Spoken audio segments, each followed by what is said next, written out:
skipping o'er the ocean like a stone. Wow, wow, wow. Wow, wow, wow. Only the echoes of my mind. Wow, wow, wow. Wow, wow, wow. Only the echoes of my mind.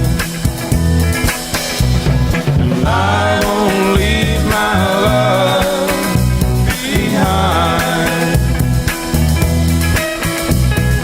I won't leave my love behind. I won't leave my love. I won't ever leave her behind.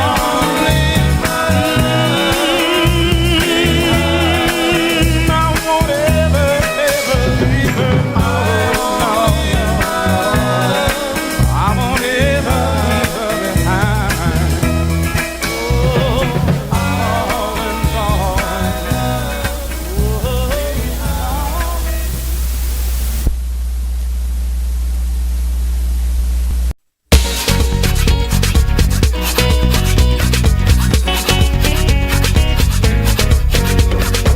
I feel all broke up, ain't sleep all night.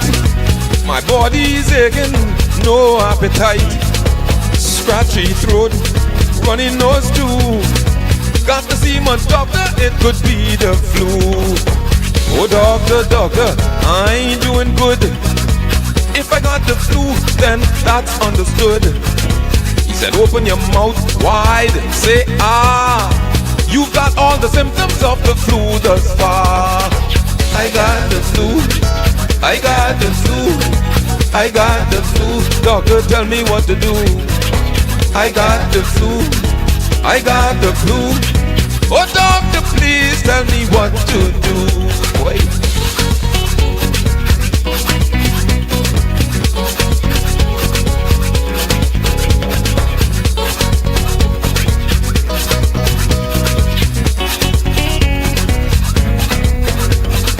He checked my pulse, he sound my chest.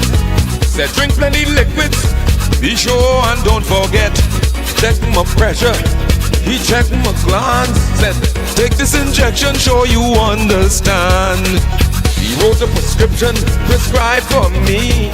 He said down the road there's a local pharmacy. You ain't so good, I must confess. Take your medication and get lots of rest. I got the flu, I got the flu. Doctor, I got the flu. Tell me what to do. Oh, I got the flu, I got the flu. Oh doctor, doctor, what to do? Boy.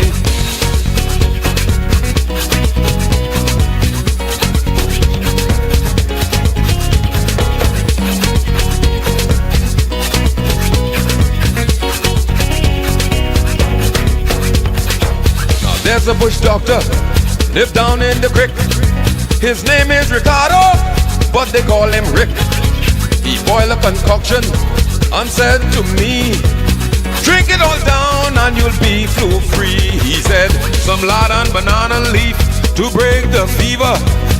For your head cold, some chamber lye, little bit of gala wind and Saracee. If they don't help you, son, get on your knees. I got the flu, I got the flu, I got the flu. Doctor, tell me what to do. I got the flu, I got the flu. Oh doctor, please tell me what to do. I got the cough, I got to sneeze, I got a bad headache, oh it wouldn't ease. Fever so high, I got the chills. I feel so weak, I think I need my pill. Don't come too close, I just might sneeze. This thing is contagious, I can't even breathe. My nose all clogged up, I feel like a wreck they say. Stay out of the trap, you might catch a check. I got the flu, I got the flu. Doctor, I got the flu. Tell me what to do, boy. I got the flu, I got the flu. Oh, I got the flu, I got the flu, boy. I got the flu. Tell me what to do, boy. I got the flu. Oh, Lord. Hey, hey.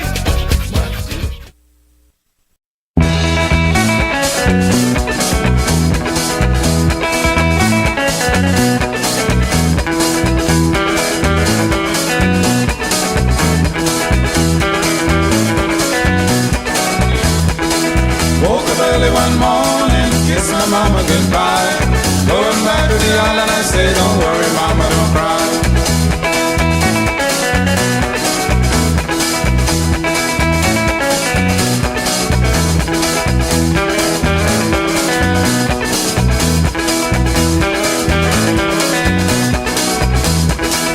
Woke up early one morning, kissed my mama goodbye. Going back to the island, I say, don't worry, mama, don't cry.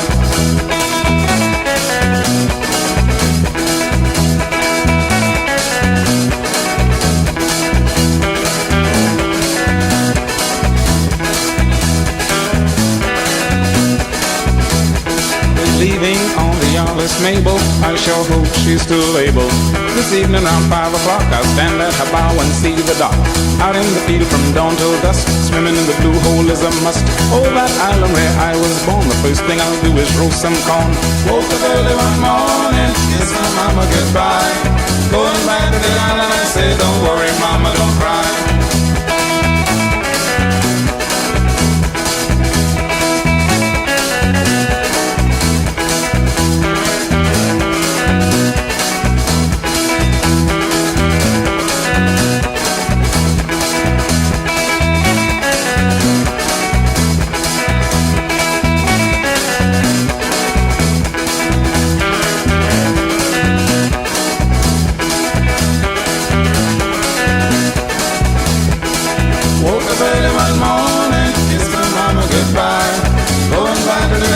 Say, don't worry, mama, don't cry.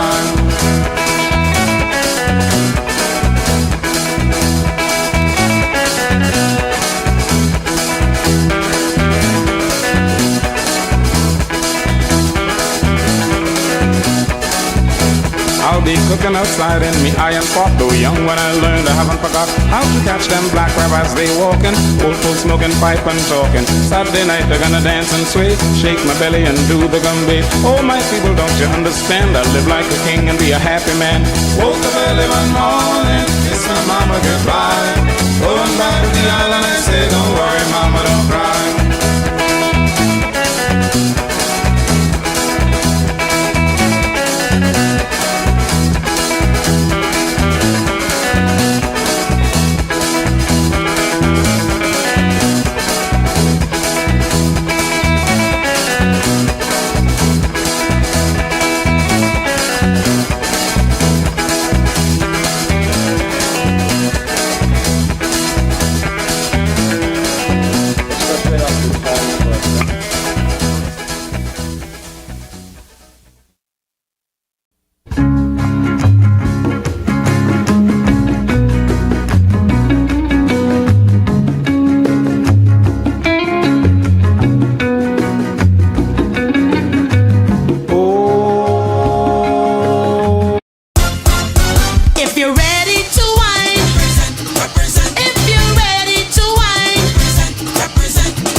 have a dream where the powerful and the powerless will sit at the same table, where the haves will see the have-nots not as burdens, but as brothers, where class will not divide us, but conviction will unite us. I have a dream that the oligarchs will remember we must all eat, that the brown-faced neo-colonialists will remember who they are and whose they are. I have a dream that fraternities will build beyond internal architecture into a national bond, that the walls of design will give way to the bridges of brotherhood, not a fraternity of symbol, but a brotherhood of substance. I have a dream that we remain focused, that we stay in our conviction and remain fearless, that we double down, fortified, to return this Bahama land to the foundation.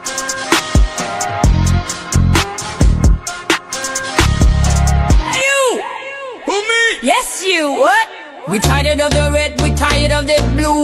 In golden eyes, we ain't the Lulu. We done with the switching back and forth. We going independent, we can be bought. We voting for our resident, caring but love confidence. No parties, no tricks, a real independent. We coming, we coming. Golden eyes rise up. We coming, we coming. Power to the people, stand up. We coming. Yeah, we coming. We coming.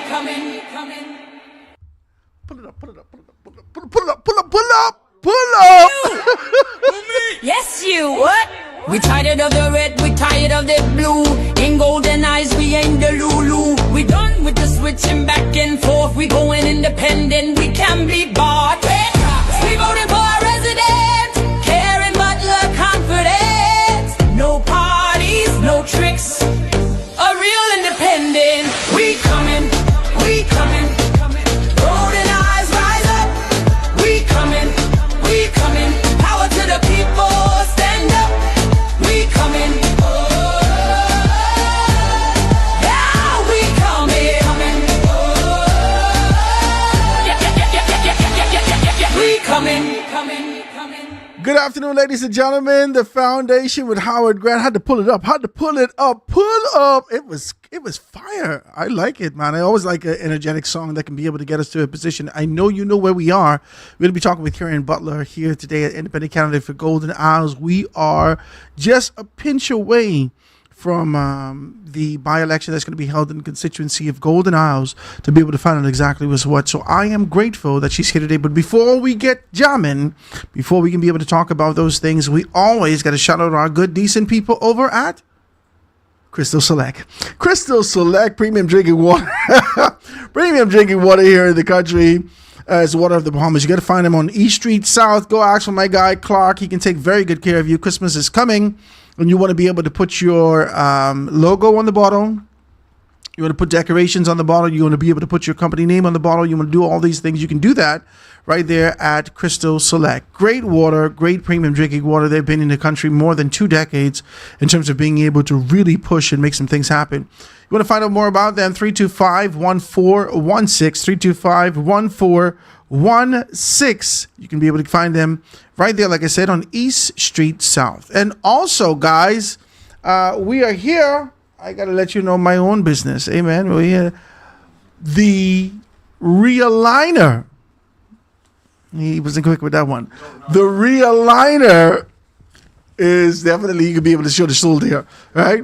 The Realigner is definitely available for you guys if you want to be able to pick that up. I told you exactly where you can get that. They're in Grand Bahama. They're in they're in Abaco yet? No, we'll be working on Abaco. We ain't sent it yet, right? It should be in Long Island. Bunny should have it in Long Island. Exuma, they should have it in those locations that we talked about.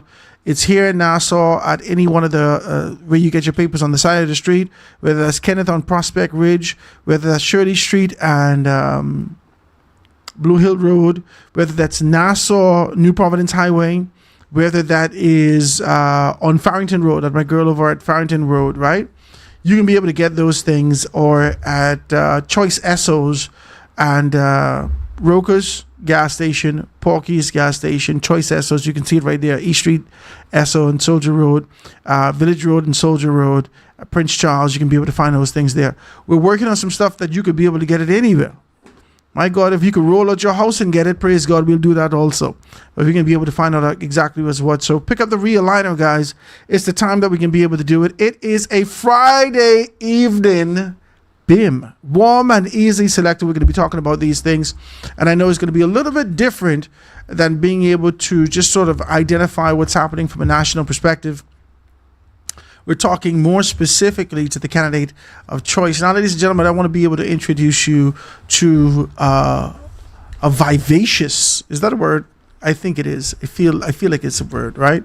It's strong, right? And it actually it encompasses this kind of a passion that I see exude, this kind of an irreverence for the traditions that haven't served us for a very long time. I see her standing, I see her determined, I see her focused, I see her committed, and I see her campaign. I see her pink all over the place. And I want to be able to introduce you to the independent candidate for the constituency of Golden Isles, who is vying for the position of representative come Monday, the 24th of November, none other than Karen Butler. Ms. Butler, how are you today? I'm well, Howard, and thank you for having me. You're looking gorgeous. Praise God for you. It's wonderful to have you. I'm always grateful that you've been able to stop by. We should have done this earlier. I'm grateful that you found time to be able to be with me. It is a wonderful thing. Thank you for having me. Yes. If you want to introduce yourself to persons, let them know who you are, and then we can get into the conversation about why Golden Isles, why this time. Well, I'm actually a resident of the Golden Isles constituency, and that is one of the main motivations for me entering this race. I looked at what the options were presented to me for this by-election, and I decided it's not going to work. These people do not represent my values and my vision for the constituency in which I live, especially those persons who were nominated by the big parties, who have done the back and forth with not fulfilling promises to the people as they should, and who always wait for the last minute to do things just before an election. Also, apart from waiting for the last minute and late on delivering promises except when there's an election, these are the same parties who compare themselves to each other, saying, okay, well, I failed worse than you, or I failed better than you the last time you were in. Mm-hmm. And then we go and we re-elect the same people and we repeat the cycle. Insanity, they say, is doing the same thing over and over and expecting a different result. Mm-hmm. Well, we're not expecting a different result this time by doing the same thing. We're going to get a different result by doing something different. You know, we've been talking about this. We've been talking more specifically about appetite. We've been talking about whether or not the Bahamian people have an appetite for change, have an appetite to be able to see transparency, accountability, and this forward movement in the country. We've been talking about that. Now, like you said, you're a resident of the constituency of Golden Isles. I suppose that you have an acquired taste. You want something different. As you were canvassing the ground over the past few weeks, and more specifically living in the community, you would have known how the representation would have existed in the constituency before. Talk to me about an appetite for change. Does there exist an appetite, a desire to be able to see change, and more specifically in the constituency of the Golden Isles? Yes, Howard. Let me say this simply. There are approximately 8,000 voters, registered voters, in the Golden Isles constituency. Mm-hmm. Golden Isles extends from the Golden Isles Road, which is the detention center on the road, commonly known as, right, all the way past Adelaide, almost to the back of the Albanese back gate. Everything headed south on the Carmichael side. And of course, there's the northern side that encompasses parts from the Coral Harbour Road all the way over to the Gladstone Road, cut by Fire Trail Road West. Mm-hmm. That is a very diverse cross-section of our society that reside in Carmichael Road. So the needs are varied. But for the greater part, I can tell you, the residents of Golden Isles don't ask for much. We don't require much. We are very independent people who just want the government of the day, whomever they may be, to do right by the people. Let's just look at the roadworks. Let's look at the flooding. Let's look at the street lights. These are standard infrastructural things that every government should do and deliver. People should not be asking for these things to be done by any measure. These are supposed to be things that are automatically done by the government. And so, in terms of needing, we just need the government to do what they're supposed to do. And that is where I come in. The member of parliament for the Golden Isles constituency, or for any constituency as a matter of fact, should be a person that advocates on behalf of the people of the constituency. And so I will be the person to advocate for things that are not getting done, to be done, and to implement things that are not already in existence. So that will be my primary role as the member of parliament for the Golden Isles constituency. Most recently, we would have heard Brian Brown, who's another candidate for one of the major organizations, the Free National Movement, take on this kind of a position as this kind of a spat in the media between he and Darren Pickstock, who's the candidate for the PLP. Now, a lot of persons talk about the big two, but in the midst of being able to have that kind of a conversation, one of the things that actually stood out to me is that he's indicated in the event that Darren Pickstock is victorious, that the work that we're seeing happen in the Golden Isles constituency right now will come to a screeching halt. In fact, bushcrack, man gone. Now, with this being said, and understanding the mechanics of how politics exist in our country, do you believe a victory for Karen Butler can be able to place you in a position to ensure that you could see past that and get the work to be not only completed, but for them to execute other things in this particular constituency? Absolutely, Howard. This, you see, like I say, giving me cake and ice cream to get something from me can only work for a time. I'm advocating right now for the road works to be completed before Monday, as much of it as possible before Monday, if this government is serious about satisfying the needs of the people. The lights, street lights on Cowpen Road, please, by Monday. Let's have that done by Monday. It's a lot of work to do over the Yes, weekend. Howard, and we have been agitating for this work, simple work to be done. And whether it stops or not, you know who would not stop if elected? Who would not stop advocating for the people, not only for the people, but for myself as a resident of the Golden Isles constituency to have the work completed? You know who would not stop advocating, Howard? Karen Kim Butler will not stop advocating for the work to be done with that platform. I like this. But your advocacy has been far and wide. You know, a lot of persons look at politics and they kind of stand off. They say, well, that ain't for me. Child politics is a corrupt, evil game. That's this, that's that. All these particular things. As I matured and grew, I understood something. I understood that you could either be able to speak at it or carry your convictions to it to see it change. This isn't the first time you've actually put your hand towards politics. Is this something that always existed in you? You know, I'm considered a leader in my family. I think the eldest of like 5 children. It's actually for money all the time. I understand. My mother's house, right? So when it comes to leadership, you know, my sisters and my siblings will tell you, don't boss us around. You know, we're past that stage now. But in terms of leadership, just to say, in terms of leadership, I always had the affinity of leadership in some form, right? Mm-hmm. And it would have extended to the extracurricular activities too I would have participated in. Namely, I've been the president of Toastmasters Club. I've been a director of public image in a Rotary Club. And so community building wise, as well as my involvement in things, I tend to always, fall in some kind of leadership role. So to put it mildly, and to simply say, leadership is just there. It's in me. And so you've always found this kind of a need to do, because leadership could exist. There is this great debate that's happening right now with the amassed accumulation of some people who seek to get into politics right now and who've done so in the past. Couldn't they just lead from where they are? Leadership doesn't necessarily have to prepare you to politics.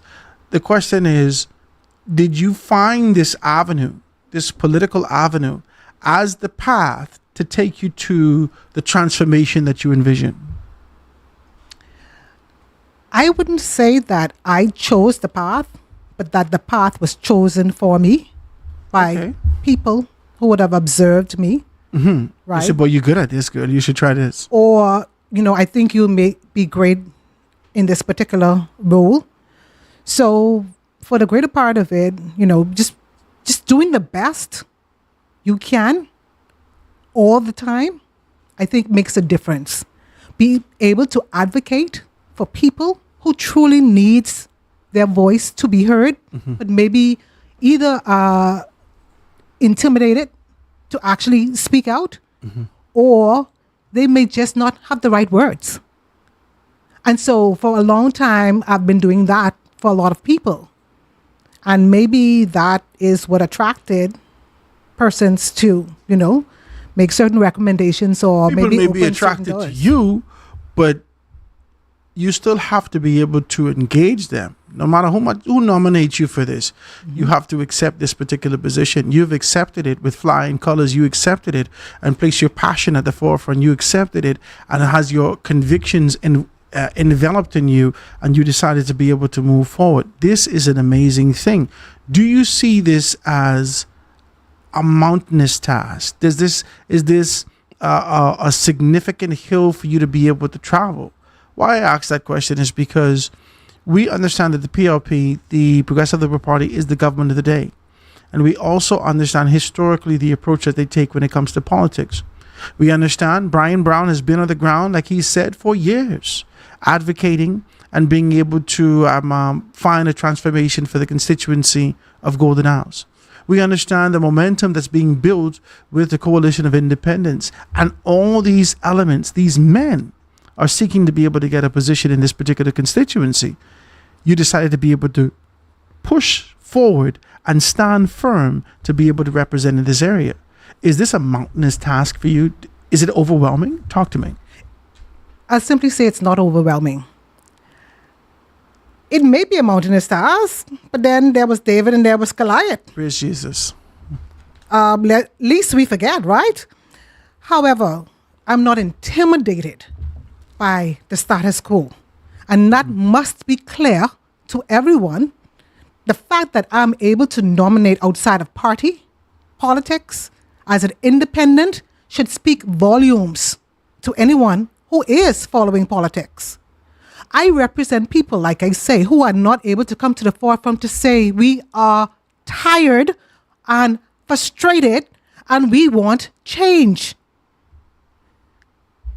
Not only is the 24th of November going to yield a new member of parliament for the Golden Isles constituency, it will also be a report card on our democracy. It will tell the Bahamas and the world what the appetite of the Bahamian people is when it comes to politics. They have the two major parties who have not treated us well and have been going back and forth. You have a smaller party as an option, and then you have an independent person, not affiliated with a party, as your option to speak truth to power. So when those votes are cast and tallied at the end of the day, we can ascertain the state of our democracy in the Bahamas. Well, ladies and gentlemen, I want you to be able to stick and stay with us as we continue to be able to have this good conversation. She's going to hang around with us until about 1 p.m. We're going to talk when we get back about more specifically her vision to execute in the constituency of Golden Isles if victorious. Let's take this quick break, guys. Going to be right back after this. If you're ready to wine, if you're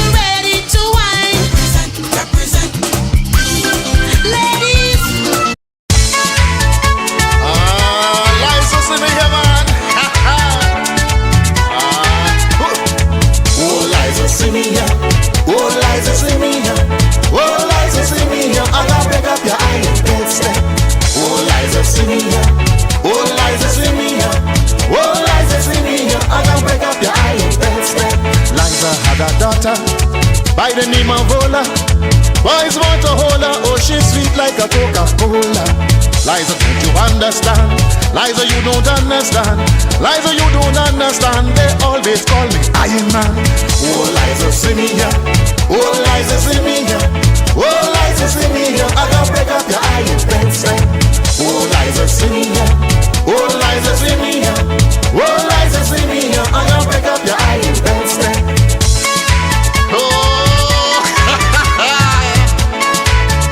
Liza boy, see me coming here now. I can break it up. Here we go. See me here. Where you going? Typical. Hold on.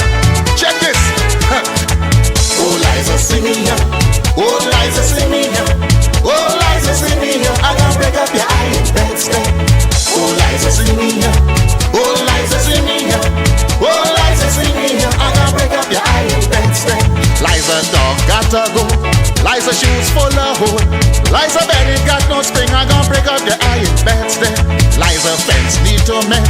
Liza bed got a bed. And I gon' never enter like break up the iron bedstead. Small Liza see me here. Small Liza see me here. Small Liza see me here. I gon' break up your iron bedstead. Small Liza see me here. Small Liza see me here.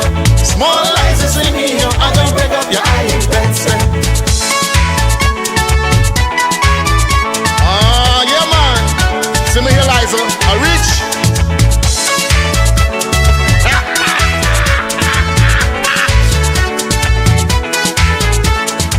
Oh Liza see me here. Oh Liza see me here. Oh Liza see me here. I gon' break up your iron bedstead. Oh Liza see me here. Oh Liza see me here. Oh Liza see me here. I gon' break up your iron bedstead. Oh Liza come around. Oh Liza lay me down. Girl I gon' show you how I gon' break up the iron bedstead. Liza don't bother much. Liza got that touch. Give her this such and such. We gon' break up the iron bedstead. Oh Liza see me here. Oh Liza see me here. Oh Liza see me here. I gon' break up your iron bedstead. Oh Liza see me here. Oh Liza see me here. Oh Liza see me here. I gon' break up your iron bedstead. Oh man, you see a hold out.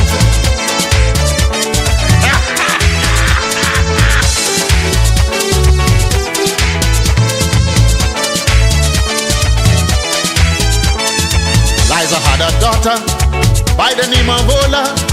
Boys want to hold her, though she's sweet like a Coca-Cola. Come before I go. Come before I go. Come before I go. I won't stand on my big right too. Oh Liza see me here. Oh Liza see me here. Oh Liza see me here. I gon' break up your iron bedstead. Oh Liza see me here. Oh Liza see me here. Small Liza see me here. I gon' break up your iron bedstead. Oh Liza see me here. Oh Liza see me here.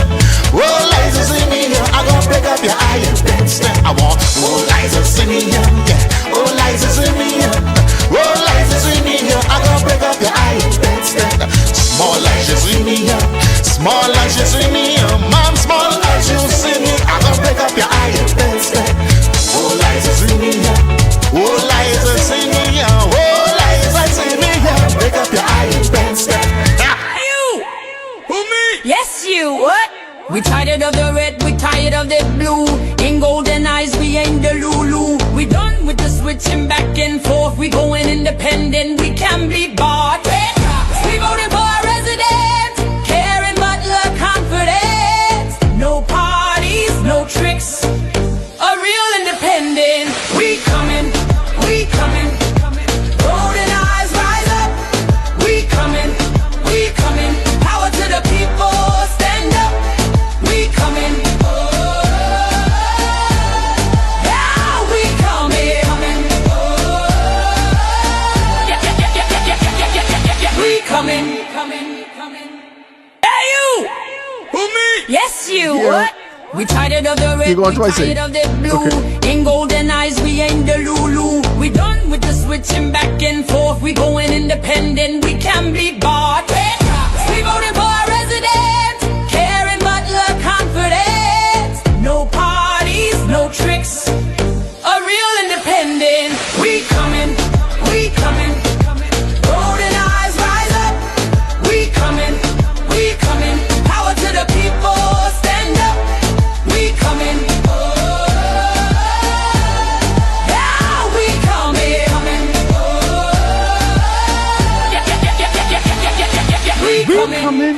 Ladies and gentlemen, we're back on the foundation right here, jamming, and we're coming.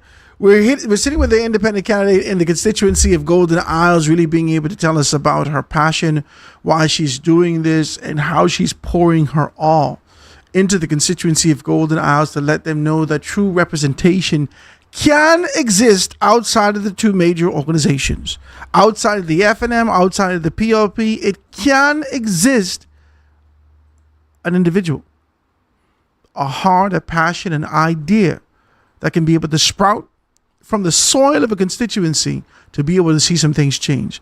I'm sitting here with none other than Karen Butler, and she's that individual who says that she's coming. Karen, tell the people about why you're coming. Okay. So, Howard, the great thing about the wheel is we don't need to reinvent the wheel. However, sometimes those wheels get a little creaky and they need a little oil. Okay? So I'm here to put some oil on that wheel. As a member of parliament for the Golden Isles constituency, my primary job, that's the first number one job, will be to speak on behalf of the people of Golden Isles. So when I get up in the House of Assembly and I say I rise on behalf of the good people of Golden Isles, I would have spoken to those good people. So that's my first job, to represent and be the voice of the people. Most of them don't do that.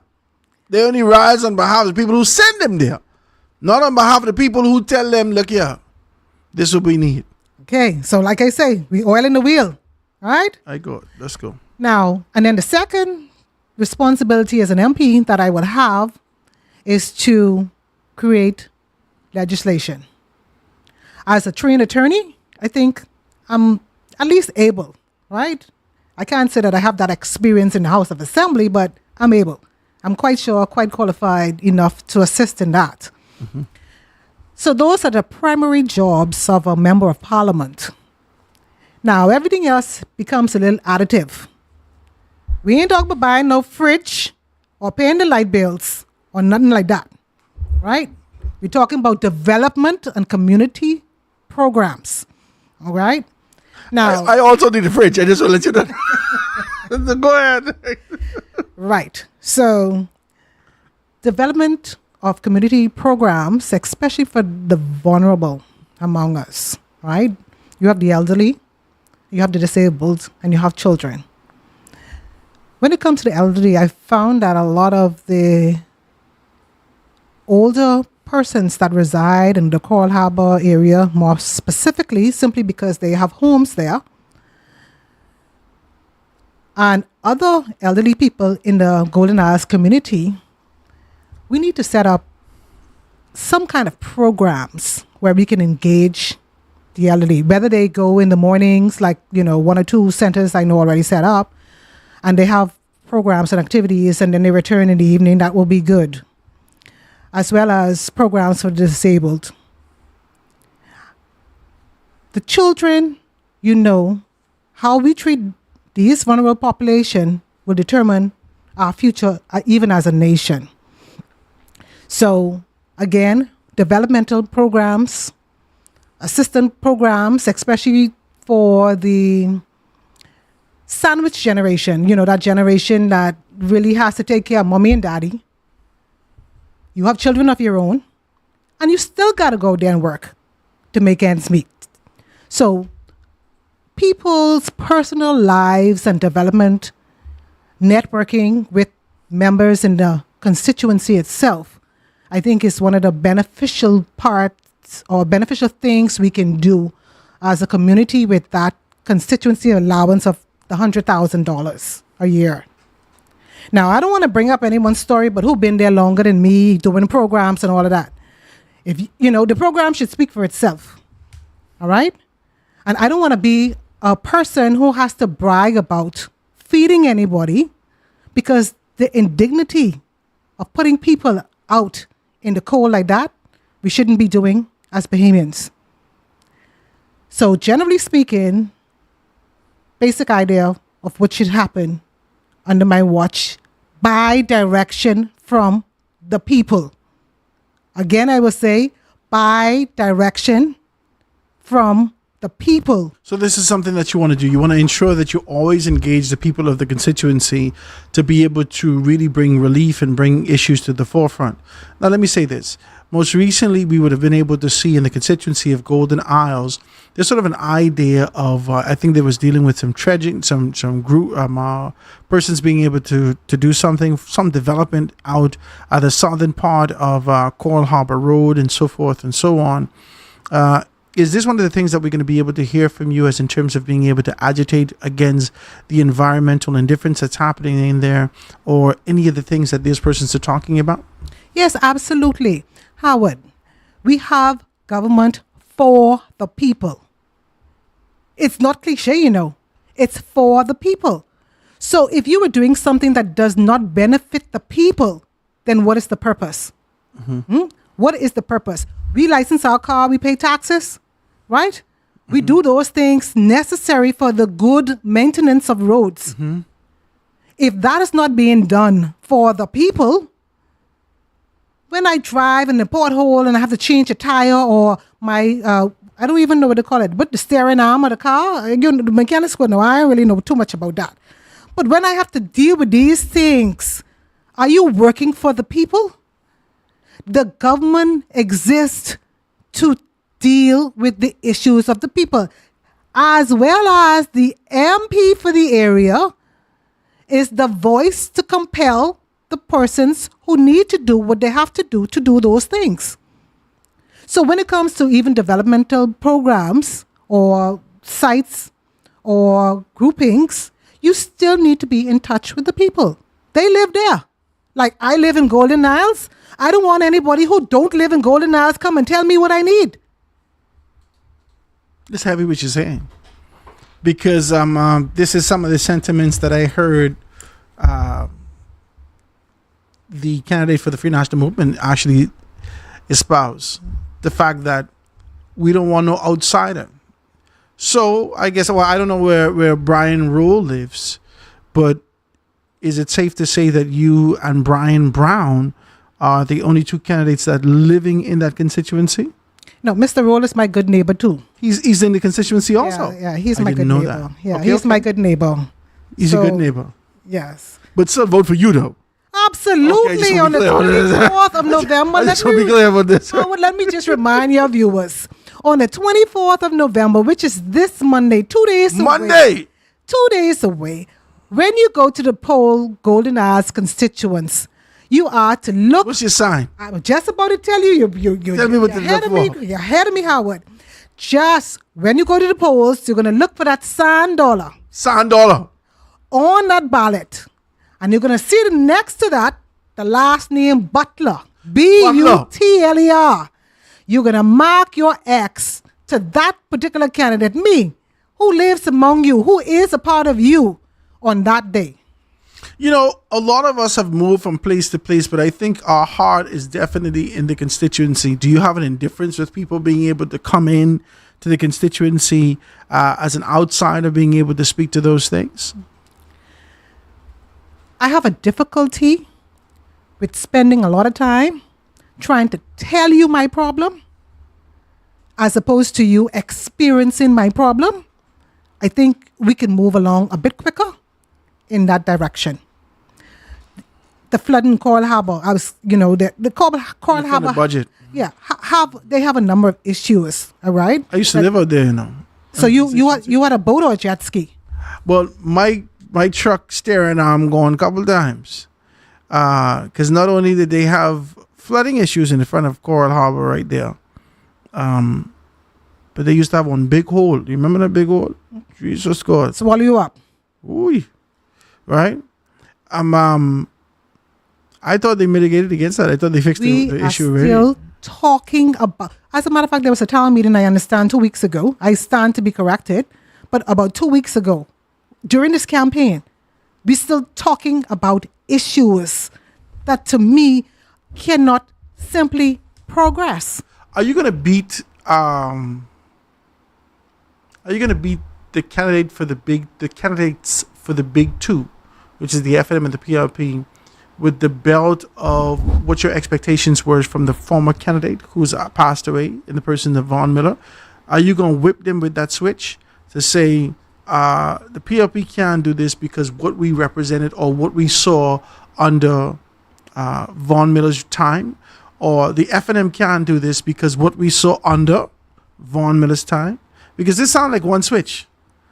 One switch, the individual Von Miller had gone from one party to another party, and the same inconsistency or lack of focus on a particular project followed him. So now do you beat the entire organization with the switch? Talk to me. Howard, let's be real. It's not the MP's responsibility to pave the roads or to fix certain infrastructural problems. It is that of the government, whomever is the ruling party at that time. So I'm not going to beat any person with any switch because it's the party that is responsible as the government for having things done. Okay? Now, it's a shame to have someone sit at the table under both parties and not have a solution This way again with you. to that particular This problem. way again with you. However, as an independent member of parliament, I'm quite sure advocating, and I'm quite sure these parties don't like to hear my voice, I can tell you that, right? They don't like to hear it, right?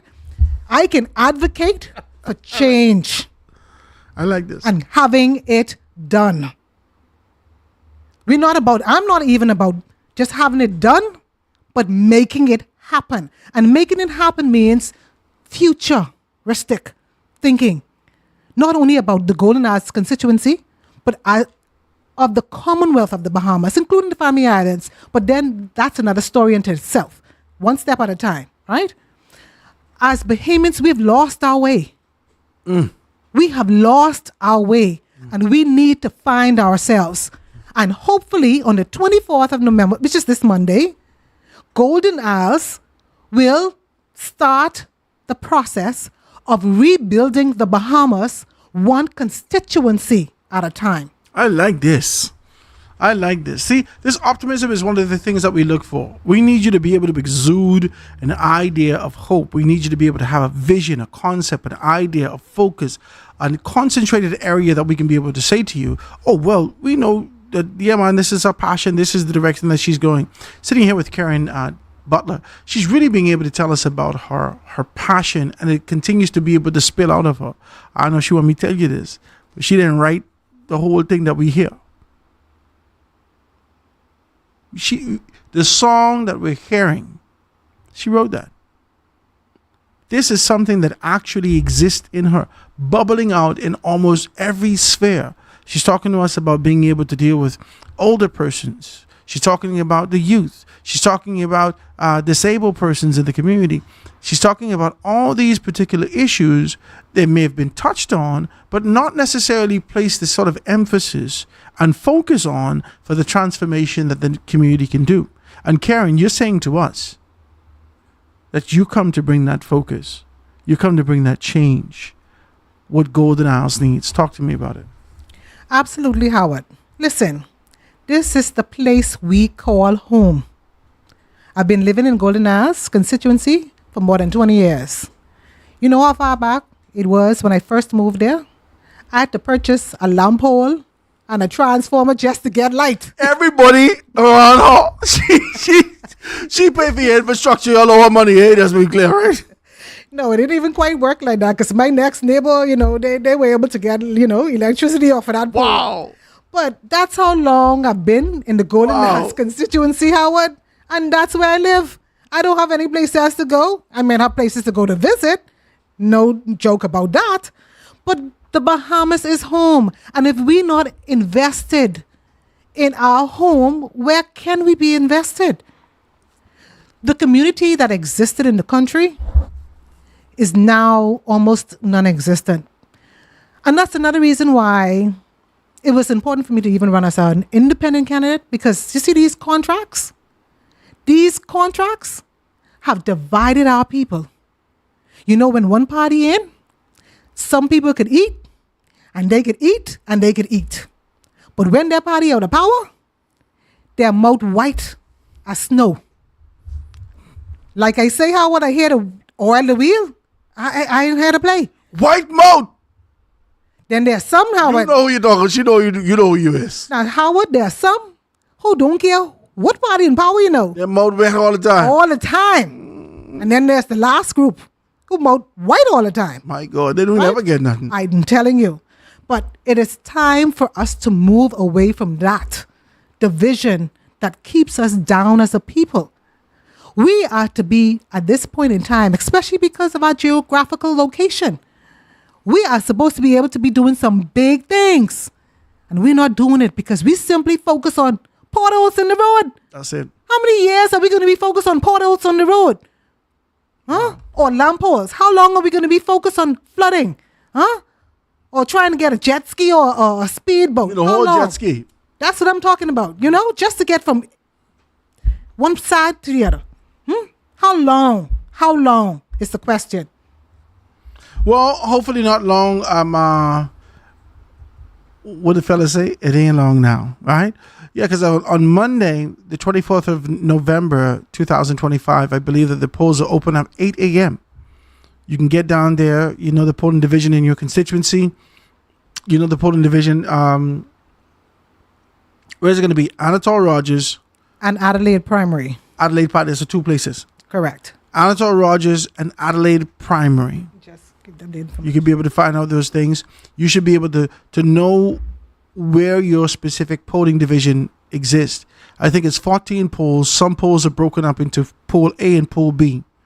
I think it's 14 polls Right. altogether. Almost? If you want, I can just give them a quick rundown. Okay, even some rundown. Okay, so at Adelaide Primary on Monday, there will be polling divisions numbers 1, 2, Can you send that to me? I can pop up. 5, 9A, and 9B. That's Adelaide Primary. All the other polling stations will be at the 1, 2, 5, 9A. and B at the Adelaide Primary School.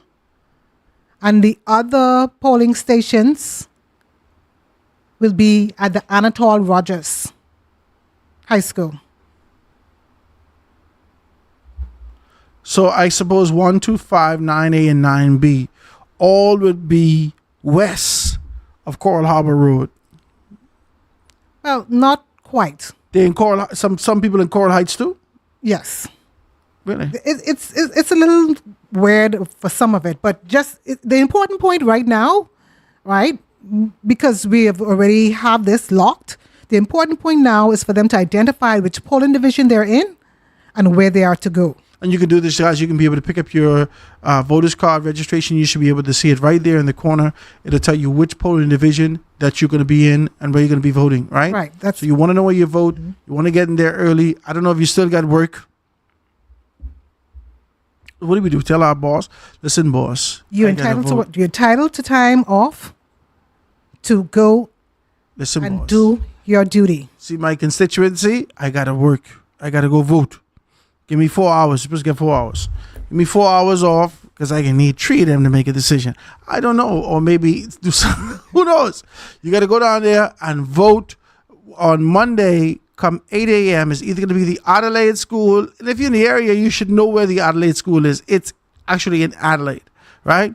And then the Anatole Rogers, which is going to be the easternmost part of this particular constituency. So it go all the way Cowpen Road, Zion Boulevard, down Faith Avenue. That is Anatole Rogers. And all the other polling divisions will be in that particular constituency.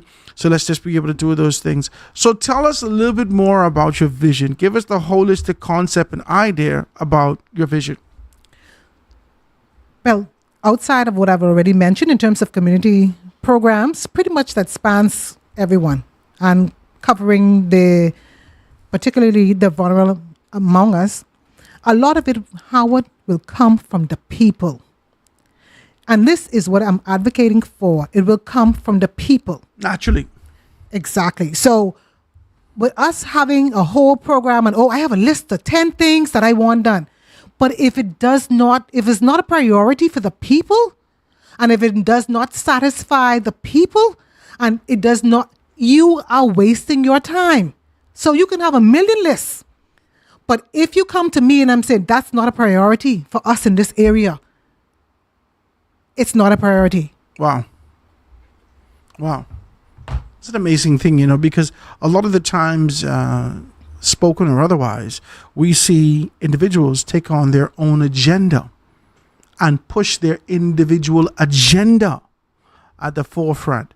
And it doesn't matter what the people say. It doesn't matter what one of the pressing issues are in the constituency. It doesn't matter what the focus is. I have an agenda.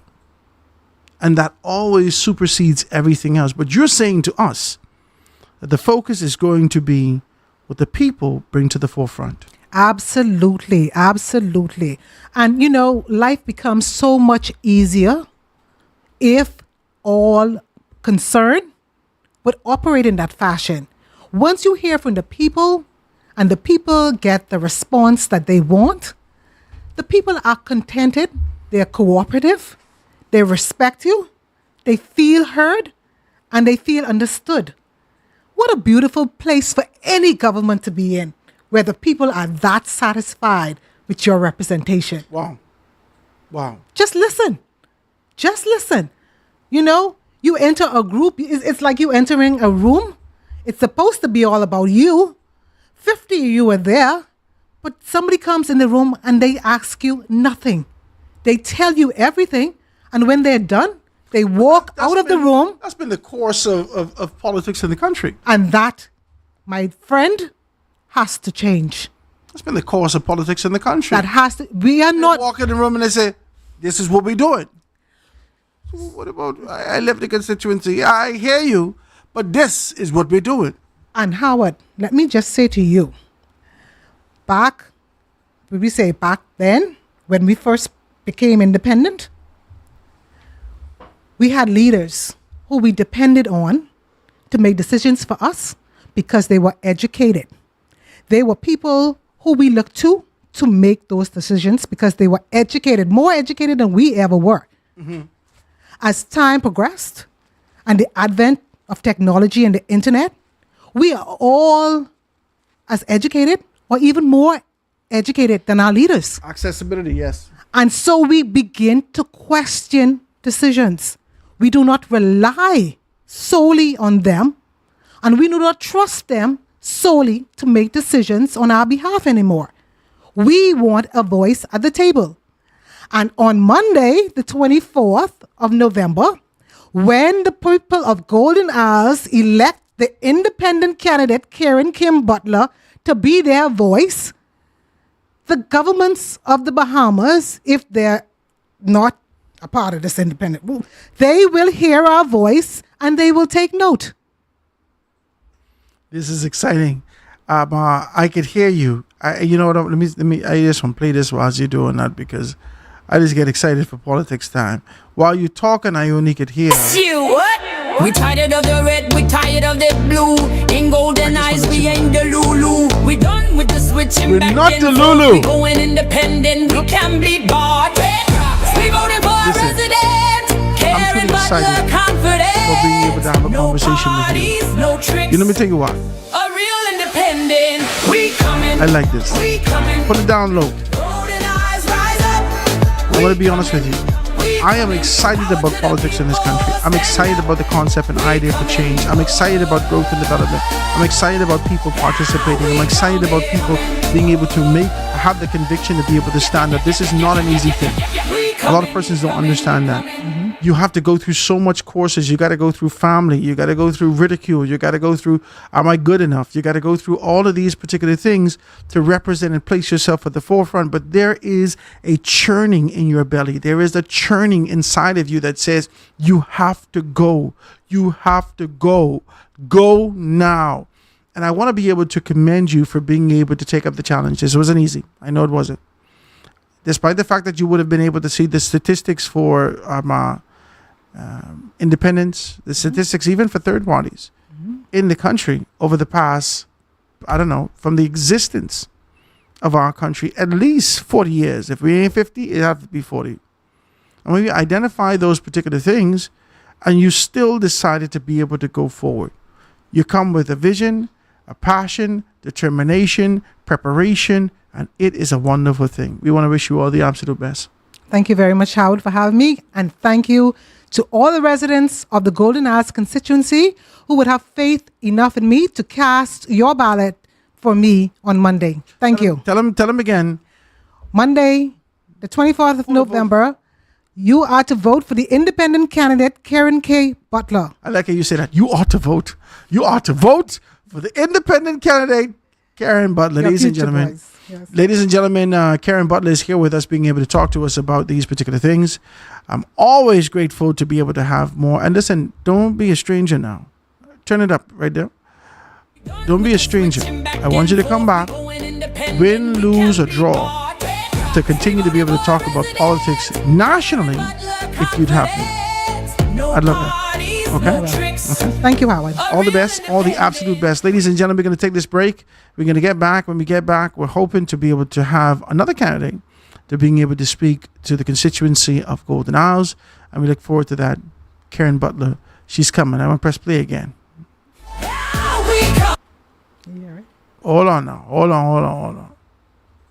Who me? Yes, you. Listen now. What? We tired of the red, we tired of the blue. In Golden Eyes, we ain't the Lulu. We done with the switching back and forth. We going independent, we can be bought. We voting for our resident, Karen Butler. I love this stuff. No parties, no tricks. A real independent. We coming. We're going to take this break, guys. Going to be right back after this. Karen Butler. We Monday. We coming, power to the people, stand up. We coming, yeah, we coming, yeah. We coming.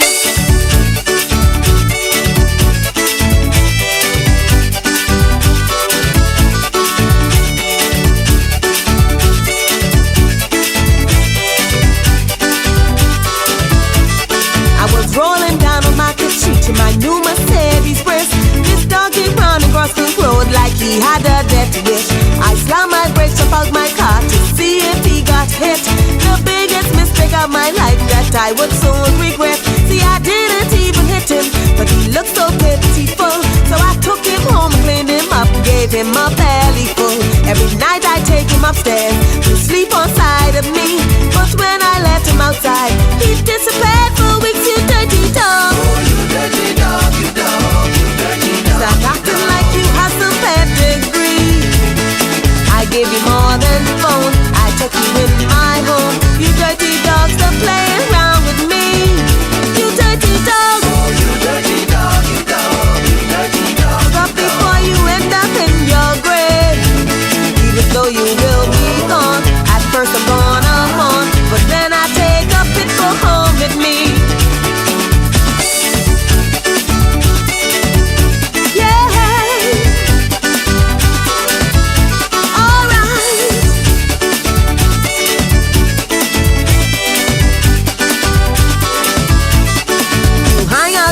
With some smelly old pot cakes. Considering my values, man, that was a big mistake. Fluffy, Mindy, Stumpy, and Chihuahua and Sarah Lou, they might give you some barking and a little howling too. Now that don't mean that I can give you some howling too, but there's just things that I can do Chihuahua just can't do. It's time you take a U-turn and turn your life around before I have to bury you 6 feet in dirty ground. You know you mean a lot to me, you're my best friend. Tell me what I ever did to deserve this. But there's just so much I can take, I refuse to take this load. If you don't change your doggy ways, you'll have to hit the road, you dirty dog. Oh, you dirty dog, you dirty dog. That acting like you have some pedigree. I gave you more than bone. I took you in my home. You dirty dog, stop playing around with me. You dirty dog. Oh, you dirty dog, you dirty dog. Stop before you end up in your grave. Even though you will be gone, at first I'm gonna mourn, but then I take a pit for home with me.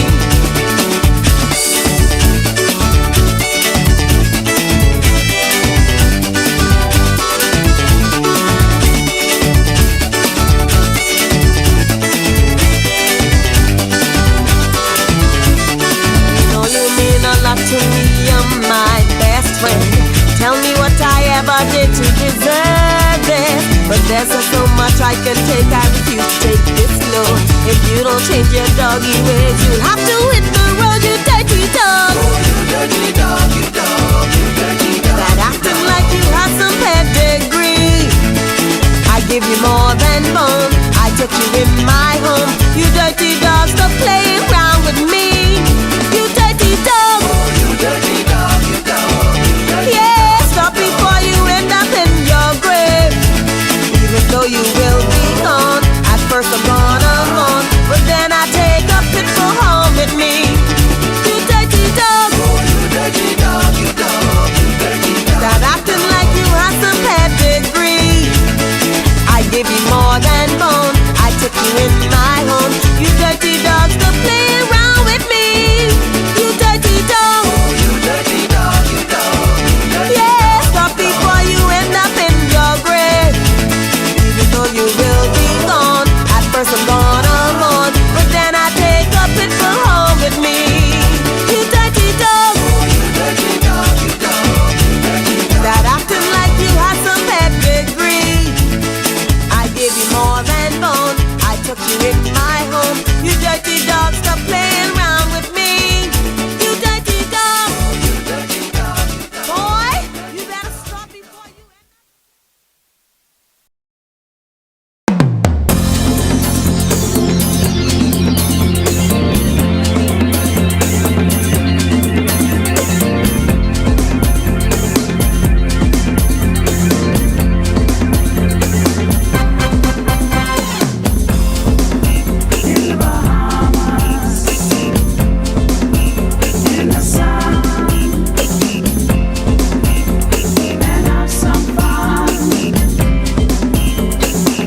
with the gambling hype.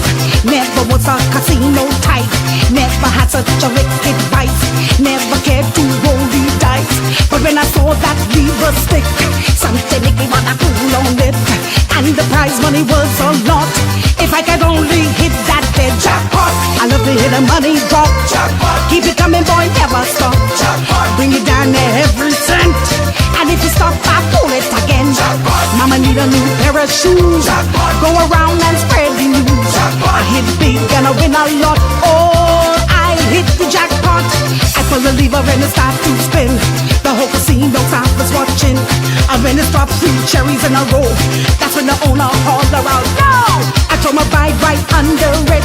Make sure no one keeps my chips.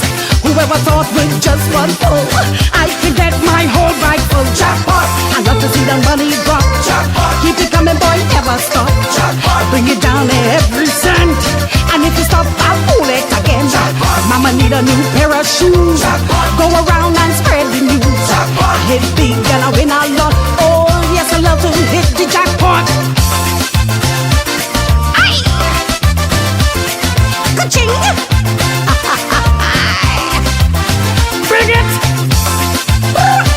My! Ka-ching! I pull the one that was next to me. I pull the one by the security. I even pull on the middle machine. That's when I heard the owner scream. Security. I'm Darren Pickstock, PLP candidate for Golden Isles. The only candidate with a real plan to get things done in the community. And I've already started by listening, solving problems, and showing up. That's the kind of representative you deserve. From repairing infrastructure to connecting you to opportunities. We can make real progress over the next year. Give me this chance on November 24th, and I'll prove just how much we can accomplish together. And we are back, ladies and gentlemen. The Foundation with Howard Grant continuing to be able to jam. I got some great people being able to come through. We had Karen Butler right now. We have the candidate for the Progressive Liberal Party. Turn me up on the telephone. A new generation, a new vibration. Pull it up. Let's hear this. Stand up, stand up, stand up. Ladies and gentlemen, this is an exciting time. A new generation, a new vibration. Action time now. Forward with pitch. This campaigning time in the city. Trust action. That's the winning plan, no distraction. Forward, stock a device, get the traction. Fire and pick stock, run the election. Stronger community, trust action. Golden eyes rising at the faction. Unity, better desired, full satisfaction. Fire and pick stock, run the election. Young, I need the future insight.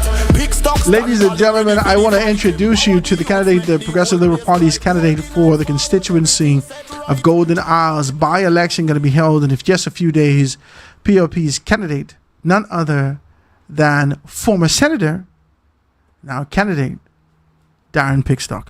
My brother, it is absolutely wonderful to have you with us today. It is a great thing that you decided to stop by here at the studios with us and jam. How are things, man? Man, listen, it's a pleasure being here. I wanted to come on your show from day one. I know that. And so thank you for having me. Thank you for inviting me. I look forward to the discussion. Well, I look forward to you being able to come back more. Even your contributions as a senator, even your poise, I continue to be able to say this to you. I say this to Barry. I say this to Randy, all senators. I say this to Joe Beth, and all those, the youth that the PLP is identifying and being able to put to the forefront. I know that there's a grave responsibility that you have, but I want to, remind you that we're all watching you with bated breath, with great expectations, with hopes that you do what is required for the nation in terms of being able to move in the right direction. So we support you, right? I don't know who's PLP from who's F&M, but we know you and our age group. Yes. You and our age group. Absolutely. We could have been in school together at the same time. You understand what I'm saying? Yep. And so when we see this, it is a representation of a transition that's happening in the country. And so we're grateful that you're being able to take this. And I know that this may be overwhelming at times. Yes. I know that this could be, I watch you, Mm-hmm. I watch you, your first speech. From an official standpoint, post ratification, I watched you And I said, this is an amazing thing. It is such Talk to me about it. experience. I am just, you know what I like most of all? I like connecting with constituents. I like sitting down Yeah. in the homes of constituents and just them sharing that story. Yeah. You know, it gives a family island feel. I like so I really enjoyed that. I really enjoyed growing up in the family island. Acklands and Andros.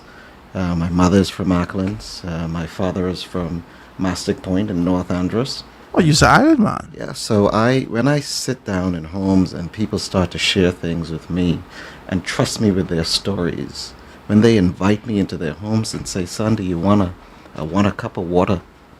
You know, and they share that story with me.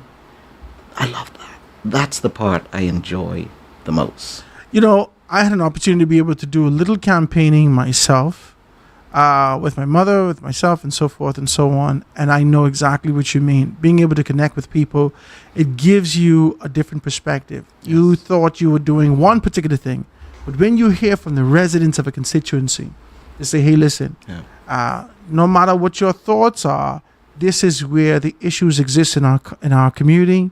This is what we need you to be able to help with." It really gives you a different perspective. It does. It does give you a different perspective, and you're trusted, you know, with that story, and you're trusted with people's inner thoughts and things that concern them. Yeah. And so, you know, you're in a sacred position, and so you have to be able to connect to people. I tell people all the time, you have to love people. If you do not love people, this is not the spot for you. Yeah. And I absolutely love people. I mean, and this didn't just start. I've always loved people. You know, I've always been in some service type role, whether it was me serving as a packing boy at Kenneth Food Store on Prince Charles. Prince Charles? Yeah, man. Listen. Oh, my God. And you know, I was only so big, so I had to fight for my pack. Whether... you couldn't box nobody out there. All of his mind. Watch his stuff, right? I had to fight for every pack that I got because you know, fellas is try to bully you from, you know, your time. Yeah. Or whether it was me serving as a busboy, whether it was me serving... You come up to the trenches, sir. Yeah, man. Space cleaning. I worked with Donna Hamilton and Stuart Bow down in Beach Towers during my space cleaning days. And then I worked with Hilton Bowleg and Anna Mae Strawn when I started to work in Marketplace as a busboy. And I had an amazing experience, all right? This man is a common man. You come from the common man. No, absolutely. And even qualifying as an attorney, I see that as a service role. I'm a service provider. I am nothing more as an attorney than a service provider. That's all I am. And even going to school, I had to work at night and go to school in the day just to pay my school fee. I worked as a security guard in the blistering cold in the UK. Blistering cold. Just to pay my school fee for me to go to school. That's how I got through. That's amazing. That is how I got through. And I worked. I pulled myself up by my bootstraps. You know what I hear in this story? Persistence, consistency, determination, focus, commitment. This is what I hear in this story. And in this story that we're being able to hear about this sort of an idea that's happening out here, we could hear the passion of a young man, the determination of a young man, the focus of a young man. And you know, the PLP being able to give you an opportunity is absolutely amazing. I mean, even before this nomination and opportunity, when it came up with the Golden Isles, to be able to be identified as a senator is an amazing thing. Talk to me about your service to party, your service to the civic aspect or the civic arm of our country for growth and development.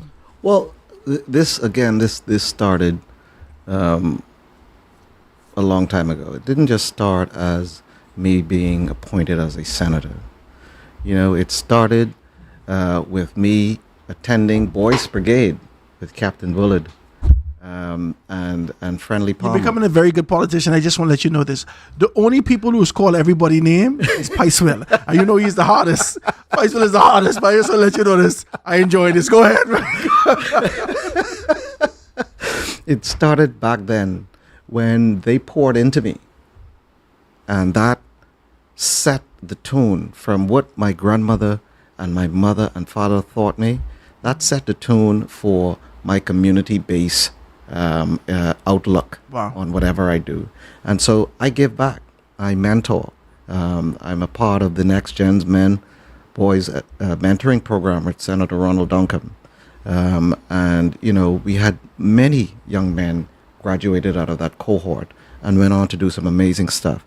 Whether it's me training young men in the Boys Brigade, whether it was just all service-based. People don't get to see this side of you, you know. People don't get, they paint a narrative from a political standpoint and they plaster it over social media. They denigrate you, your family. They talk whatever they need to talk just because you are a proverbial opponent. You don't necessarily agree with their politics and you serve another organization. And so they do whatever they can, but they don't know the heart of a man. No. They don't know the service that existed in you even before the idea of ascension to a political organization came. Absolutely. I mean, I remember starting the Yamacraw Pace Setters. I was a teenager. And that was just to help young men focus. I was a teenager. But this was my thinking at that point.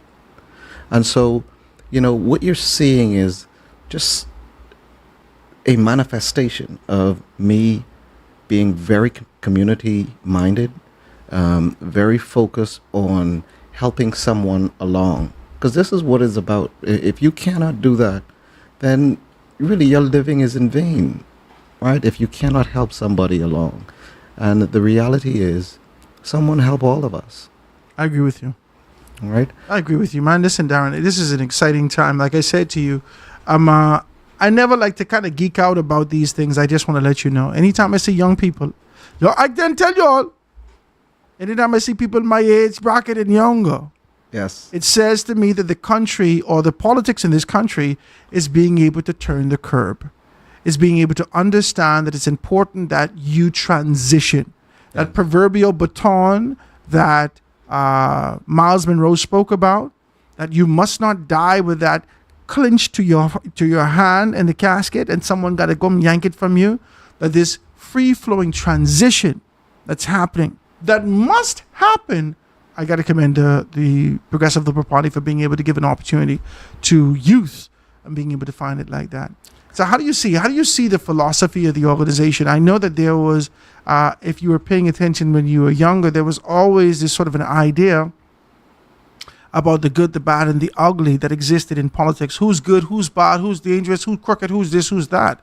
And now your participation in the organization has given you sort of a different view. Tell me about that. Well, you know, what attracted me initially to the Progressive Liberal Party is its philosophy. And for me, that is summed up in the poetic words of Sir Arthur D. Hannah, to wipe every tear from every eye. And that's just not a cliche. That means something. And that sums up the philosophy of the PLP, to help the downtrodden, to pull my brother up. That is why I'm attracted to the PLP, because of its philosophy. And so that is what I see, right? And how it is understandable sometimes why people are cynical about politics, about politicians, because they promise and they don't get things done. That's the truth. We know a politician who could promise now. They'll promise you the world. Yeah. I'm going to bow for it. I'm going to put a bow on top of the world and never show up. Yeah. I know you get whipped with that. Not necessarily even from your former, the late Vaughn Miller. We ain't even talking about him. I know you would have gotten whipped with that.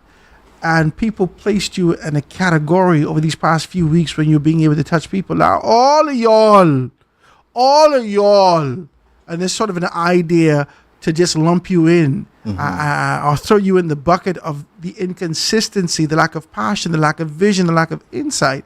And now people have this kind of a taste in their mouth. How do you deal with that? How do you now present yourself to your constituents and be able to differentiate yourself from those particular persons or the tradition of how things have happened before and say, this is what you can expect from me? You have to be honest.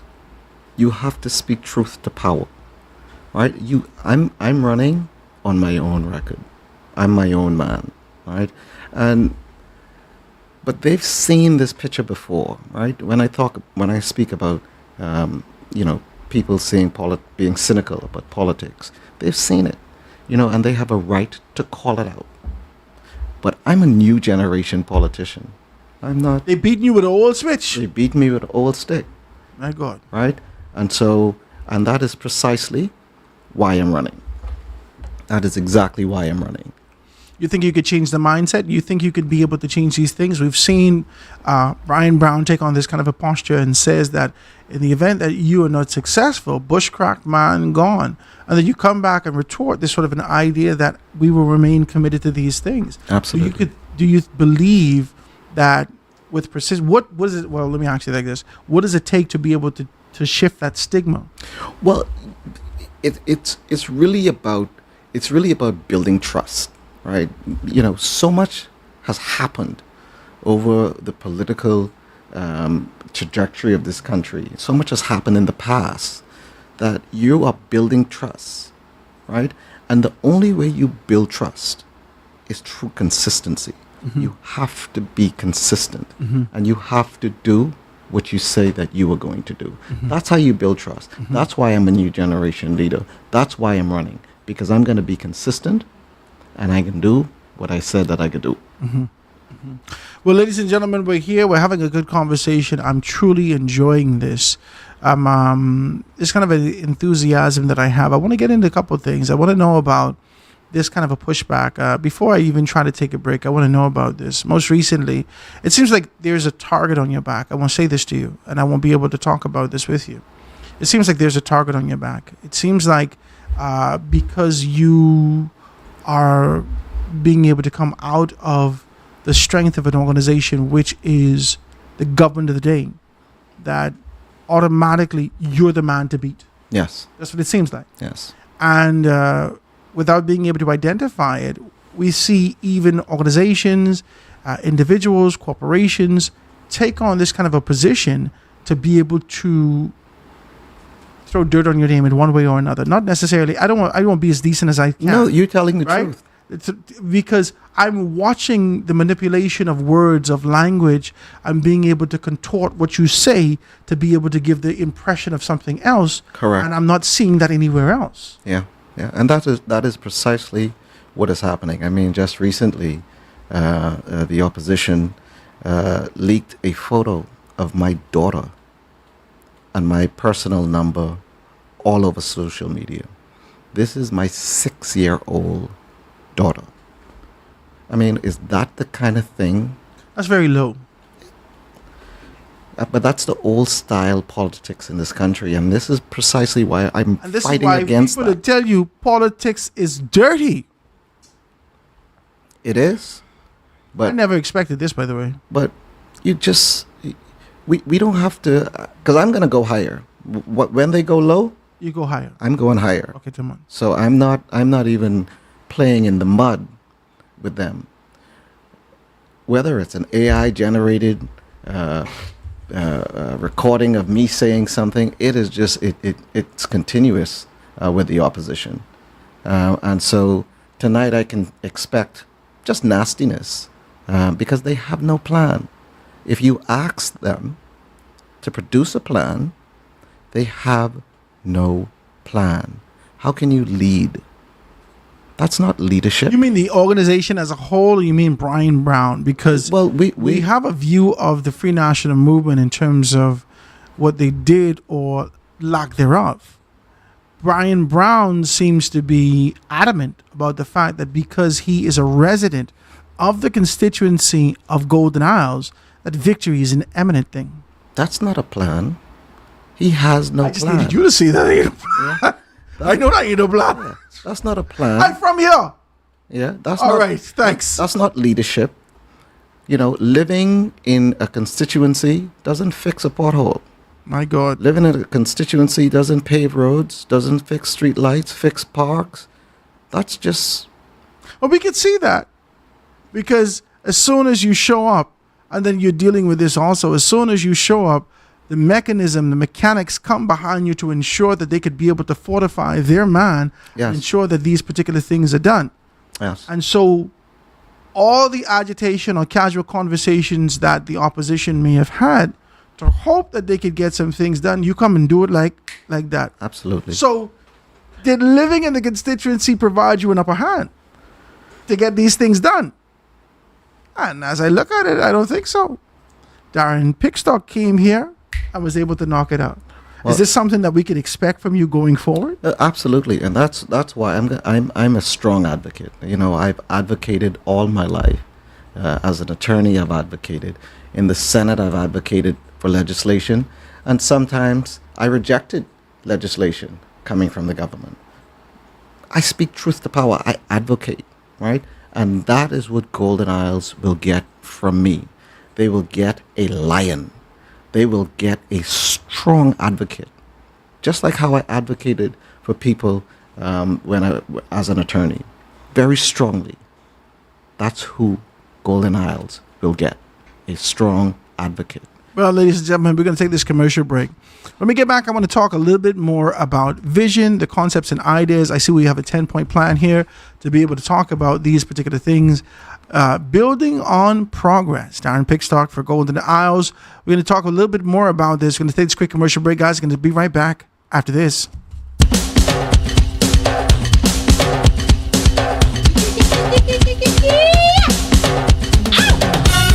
Hey y'all, Sugar's fishing for a great catch. How about you? Oh yeah. Here we go. I can read between the lines, the way you criticize all the time. Whatever I do don't suit your taste. My open arms you won't embrace. You act like you just don't care. Well, this is more than I can bear. If you don't want me, hear my plea. Please leave me alone and let me be. Plenty fish in the sea. A good catch is easy as 1, 2, 3. Someone who will treat me with dignity. Yes, there's plenty fish, plenty fish in the sea.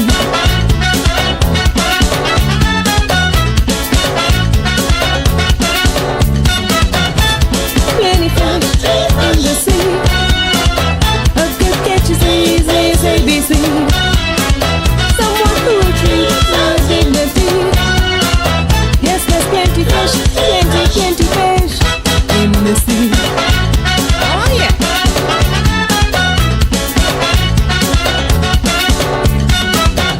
Say that I'm insincere.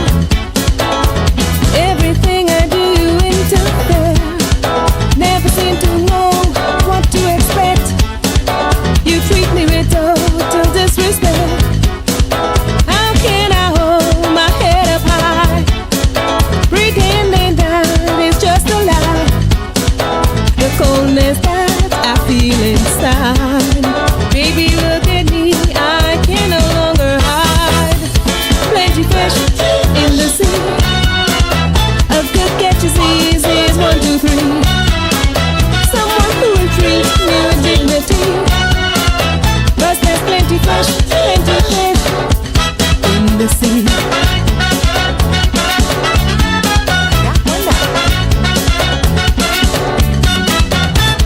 Plenty fish in the sea. A good catch is easy as 1, 2, 3.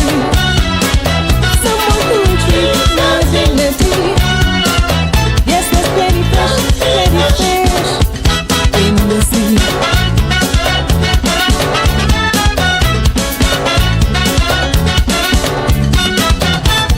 Get your line and bait on.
Plenty fish in the sea.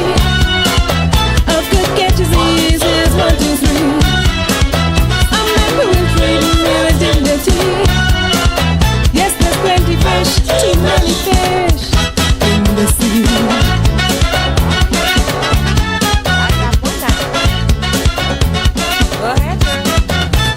Plenty fish in the sea. A good catch is easy.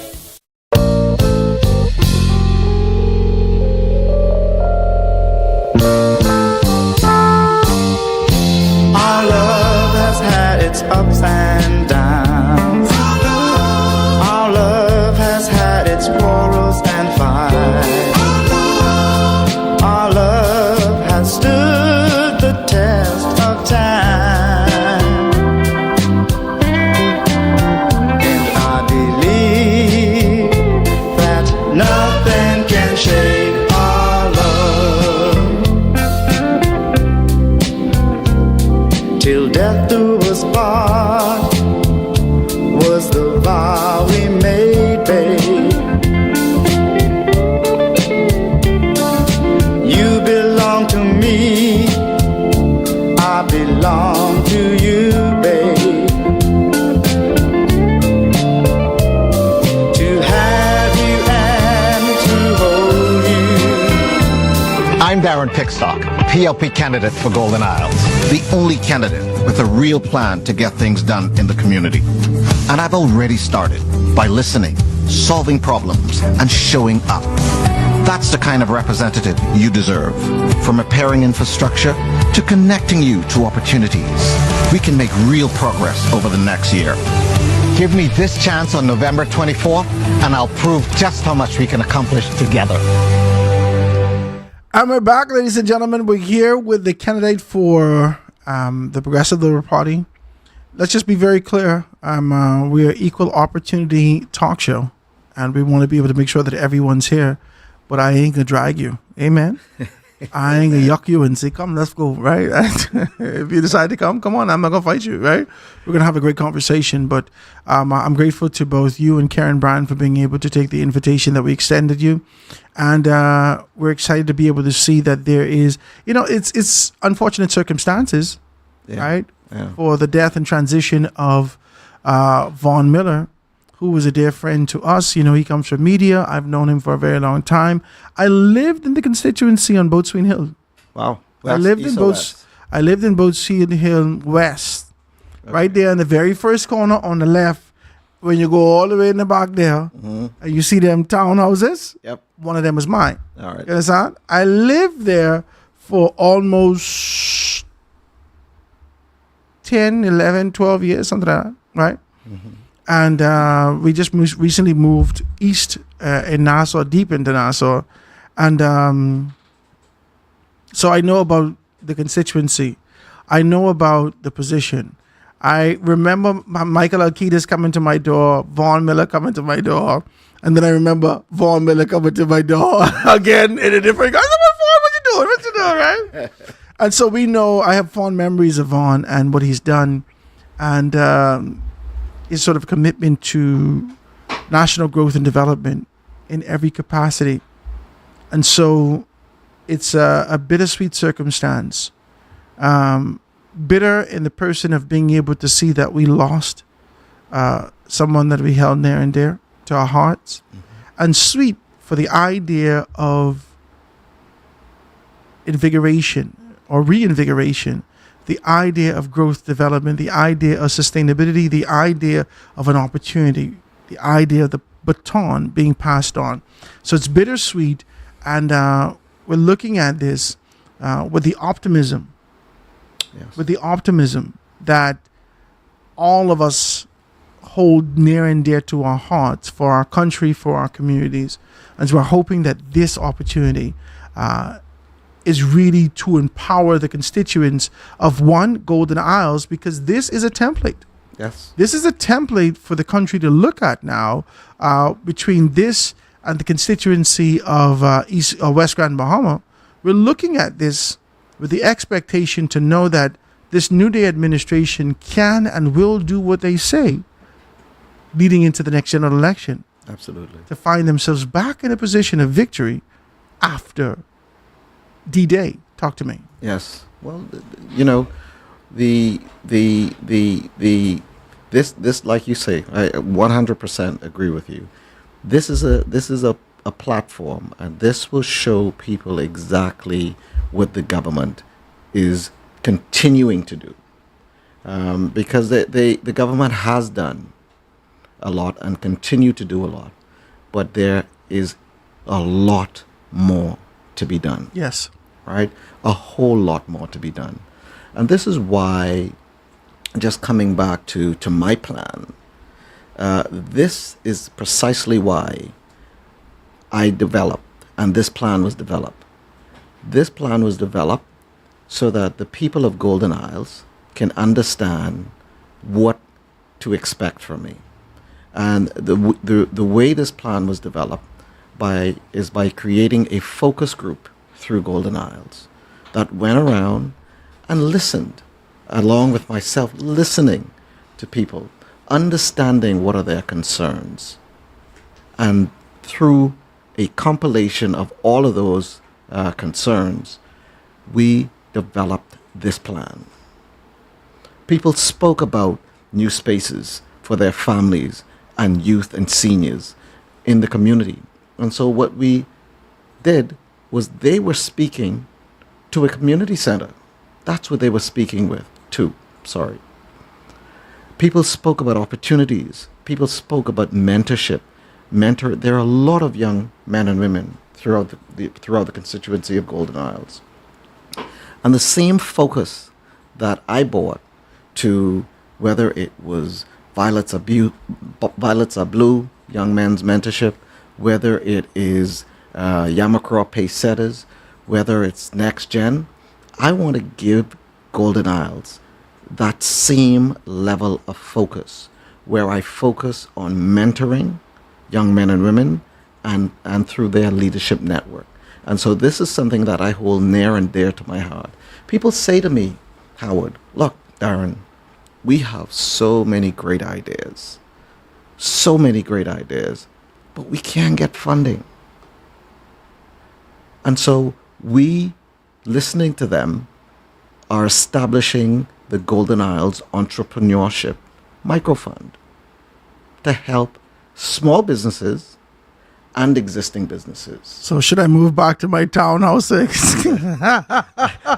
think you should. This is gonna be fantastic. Listen, I'm so passionate about this. You know, my work at BAIC, what we do is we connect entrepreneurs and farmers to funding opportunities. So this is what we do, whether that's through the SBDC, whether that's through BDB, Bahamas Development Bank. In this instance, in my 10-point plan, we are talking about something specific. We are talking about a Golden Isles Entrepreneurship Microfund. So this is constituency focused. This is purely constituency focused. This is Golden Isles focus. Okay, so let's be clear with this now, because historically people like to be able to kind of chalk political organization into a specific bucket, especially when it comes to distribution. So you're saying that this is the Golden Isles Constituency Entrepreneurship Microfund, red and yellow, black and white, FNM, PLP, COI, independent. This is something that we extended to everyone in the constituency. Red and yellow, black and white, they are all precious in his sight. Praise Jesus. Praise God. I like it, right? I like it. And so, but this is how that is why I talk about I'm a new generation politician. Because we are talking about taking care of Bahamians. That is what we're doing, Howard. Right? We are all Bahamians. That is the point. And that is the important factor. That is why I'm new generation. That is why in rolling out this plan, this is a community-based plan. This isn't a yellow plan or gold plan or blue plan or red plan. This is a plan that was developed by listening to the constituents of Golden Isles. They say to me that, look, we want to ensure that we maintain and we upgrade our infrastructure. And so you've already started to see work happening in Golden Isles. And that was a part of a national program, but work has started. More sidewalks are currently being laid in Golden Isles. If I must say, I arrived at the constituency a few times. It looks a little cleaner. I guess you get people on the road. Some things are taken care of and whatnot. Is that something that you've actually started to focus on already? Yes. The beautification of this. Absolutely. We have moved so many derelict cars out of the community. I mean, I was on site when these cars were being removed, and that was, people were like, we wanted that removed because that is causing a security concern for us. We did bulk waste cleanup in the community, and we are continuing to do that. This wouldn't stop after November. This is continuous, right? Because people want to take pride in their community. They want to feel that it's home, somewhere they're coming back to that is clean and safe. They want the lights, street lights working. Basic things. They don't want to drop in a pothole and have to go and change their tire. You know, tires are very expensive these days. Telling me. Huh? And so I have a truck. We have an obligation. We have an obligation to ensure that we take care of our citizens. And that is what we are doing. That is what the government is doing. And that is what I am focused on in Golden Isles. Mm-hmm. I like these particular things. You're talking about this kind of a road repair, the infrastructure, the safer community with the CCTV and the lighting. I think that this is important also. If I'm going to be honest with you, we started to have this kind of a conversation more specifically with the former member of parliament. Okay. About what needs to be done and how you can be able to do these particular things. So it is a delight for me to be able to see it here as number 5. Install CCTV cameras and improve lighting in key areas to help reduce crime and protect families, especially on Spikenard Road. Yes. And we had a few years back the incident with a young lady, a little baby girl, right? That's right. I did something on my show, the foundation and the former place about that. And this is one of the things that was very important. Yes. To be able to capture these images, to capture how the things are moving, especially back there on that cow pen stretch. That's right. You know what I mean? Which needs more lighting. It's dark back there. Absolutely. It shouldn't be like that. But that is the focus. That is my focus. Making sure we put lights there so that people can drive safely and people feel safe when they traverse that place at night. Mm-hmm, mm-hmm, mm-hmm. And that goes right into our expansion of CCTV. People want to know that the government is taking care of these concerns. And these are real concerns. I've spoken to mothers who work the graveyard shift, Howard. When they come home, they don't need a street light blown. That light need to be working. They need to understand that, you know what, there's a CCTV camera to capture things in this community. They need to understand. That's important to them. And these should be basic things. What about transportation? I know this may be a little bit sort of a one-off. I know that we would have seen some movement over the advance poll and even prior to that in terms of persons being set up. One of the issues that a lot of persons have is that the bus will go right there to Bacardi Road. You got to walk the rest of the way. Yeah. Yeah. You got to walk to Adelaide if you live there. You got to walk to these particular places. Or hike a ride. The government is looking into this to see how that can be extended. And obviously the traffic isn't heavy coming out there. And so, you know, it would have to be something that would have to be subsidized. But the government is taking a serious look at this. Mm-hmm. I like that. Talk to me about the beautification of the park. One of the issues is whenever I took my babies to the park over the years that we were there, they're grown now. I can't even call them babies no more, right? But when I took them there to be able to enjoy the park, to shoot around in the basketball court, lights were broken, things were there. No nets. No nets in the basketball rim. At one point, the backboard, because it was a glass backboard, the backboard was broken almost for 2 years. This thing was horrible, right? Wow. Yeah, it was in a pretty sight. My babies wanted to swing. The swing was broken. You would go underneath the thing. Depending on whatever kind of activity was happening the night before, you could find bottle caps and a syringe or use prophylactic, if you understand where I'm coming from. Right. These things were happening. Yeah. What are you doing in terms of being able to look at the park? Well, advocating to ensure that our parks have lights. That's important. What I grew up on the park. I grew up playing basketball, right? And I recently put up nets on all of the basketball courts in the constituency, and the opposition laughed at me, right? Yes, they only cost me $10 or $15 to do that, but you know what? There was none, and so I placed them because that's important to me. When I played basketball, Howard, you know, but playing ball. Yeah, and I. You know, but playing ball. What? Absolutely. Because listen, I don't even know if it gone in or if I sitting over here and you shoot a tree and that's an air ball. We don't know. It ain't hit the net. It ain't no net in there. You need nets. And listen, when that ball go through the net when I was a young man, and the glorious feeling, and I heard that song. People don't understand this. These are basic, simple things. Listen. This is what community is about, man. And people normally look at grandiose things, but it's the small things. It's the little things that count. That's what, your girlfriend and your wife tell you. She said, sweetie, it's the little things that count.